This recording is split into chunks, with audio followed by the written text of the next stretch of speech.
चलिए बात कर लेते हैं नए हिट एंड रन कानून की, जहां से बड़ी खबर सामने आ रही है। देश में बस और ट्रक की हड़ताल, उत्तराखंड में हड़ताल का व्यापक असर देखने को मिल रहा है।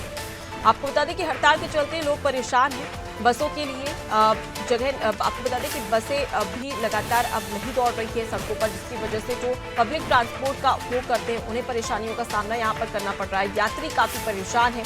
हड़ताल के चलते सरकार पूरी तरीके से अलर्ट हुई है। विभागीय सचिव ने संगठनों से बातचीत करने की कोशिश भी यहां पर शुरू कर दी है और उन संगठनों को समझाने का प्रयास यहां पर विभागीय सचिव के द्वारा किया जा रहा है। लेकिन ये सिर्फ उत्तराखंड नहीं बल्कि पूरे देश भर में इसका असर देखने को मिल रहा है। ऐसे में देखने वाली बात होगी कि केंद्र सरकार इस पर क्या कुछ फैसला लेती है।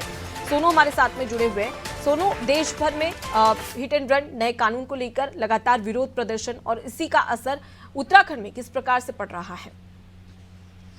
देखिए, पहले रोज जो है वो इसका व्यापक असर देखने को मिला, क्योंकि जो पब्लिक सेक्टर से जुड़े ट्रांसपोर्ट की व्यवस्थाएं हैं वो उस तरह से नजर नहीं आई जो होनी चाहिए थी, और इसका खामियाजा आम जनता को, जो रोजाना सफर करने वाले लोग हैं उनको भुगतना पड़ा।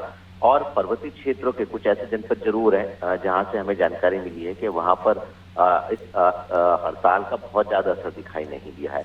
लेकिन चूंकि ऋषिकेश और पौड़ी जनपद का कोटद्वार से ही जो है वो पर्वतीय क्षेत्रों में वाहन प्रवेश करते हैं, तो ऐसे में पेट्रोल और डीजल और जो आवश्यक वस्तुएं हैं जैसे गैस है और खास तौर से सब्जियां हैं या राशन है, इन वस्तुओं की थोड़ी सी दिक्कतों का सामना जरूर पर्वतीय क्षेत्रों के लोगों को करना पड़ा। इसके अलावा सरकार भी इस पूरे के पूरे मामले पर अलर्ट नजर आई है, और जो विभागीय सचिव है, परिवहन विभाग के जो सचिव है, उन्होंने कई संगठनों से बातचीत करने की कोशिश की, बातचीत भी की है। और इसके साथ साथ जो अनुबंधित तौर पर सरकार के साथ तमाम सरकारी बसें चल रही हैं उस पर एक जुर्माने का प्रावधान भी किया है।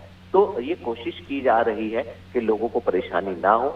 चूंकि केंद्र सरकार ने हिट एंड रन जो कानून बनाया है, इसको लेकर के जिस तरीके से विरोध किया जा रहा है और जो हड़ताल की जा रही है, निश्चित तौर पर इसका असर आम इंसान पर पड़ रहा है, जो एक स्थान से दूसरे स्थान पर जाने वाले लोग हैं। अगर हम देहरादून के विकास नगर क्षेत्र की ही बात कर लें, क्योंकि इससे आगे भी पर्वतीय क्षेत्र, देहरादून का जो सीमांत इलाका है, चकरौता वाला जो इलाका है, चूनी वाला इलाका, इस क्षेत्र के लोगों को भी खासी परेशानी का सामना करना पड़ा।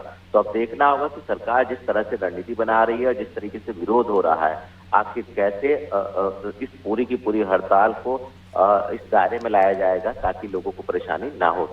जी बिल्कुल, तो यहाँ पर कोशिश तो की जाएगी, लेकिन बस चालकों के द्वारा स्पष्ट कर दिया गया है कि ये हड़ताल तब तक खत्म नहीं होगी जब तक कि इस कानून का में संशोधन नहीं किया जाता है। काफ़ी सख्त कानून है, इसका विरोध किया जा रहा है देश भर में, लेकिन सरकार की ओर से भी अब तक कोई प्रतिक्रिया नहीं आई है।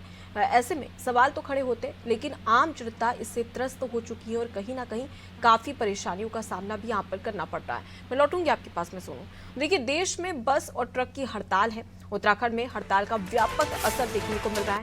कई सारे ऐसे लोग हैं जो पब्लिक ट्रांसपोर्ट का उपयोग करते हैं, उन्हें खासी परेशानियों का सामना करना पड़ रहा है। घंटों लोग पेट्रोल पंप पर अपनी बारी का इंतजार कर रहे हैं, पेट्रोल का इंतजार कर रहे हैं। और साथ ही साथ आपको बता दें कि अब ऐसे में अर्थव्यवस्था पर भी इसका प्रभाव पड़ेगा, क्योंकि ऐसे कई सारे ट्रक चालक हैं जो एक स्थान से दूसरे स्थान पर कई सारा सामान लेकर जाते हैं और कई सारा सामान पहुंचाते हैं। अब ऐसे में ट्रक चालकों की हड़ताल और बसों की हड़ताल से आम जनजीवन पूरी तरीके से अस्त व्यस्त होता हुआ नजर आ रहा है।